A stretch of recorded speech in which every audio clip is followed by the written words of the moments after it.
Okay, now we've got a formula question here.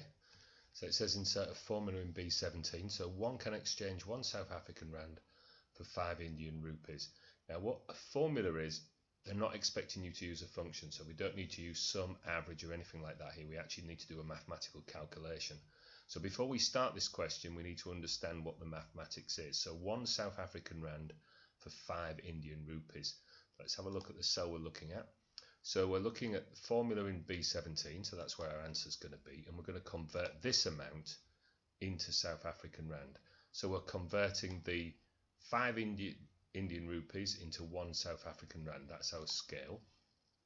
So what happens to the Indian rupees? Well, if you think about the mathematics of this, if we divide the number of Indian rupees by 5, then we get the number of South African rands. So that's what we need to do.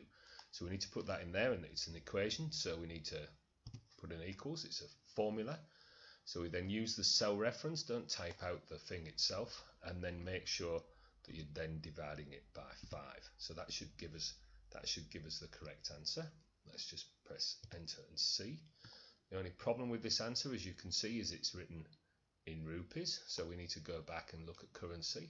Now we can go down the currency drop down menu here, but it's probably easier to use the group menu, and then we have a look at our symbols.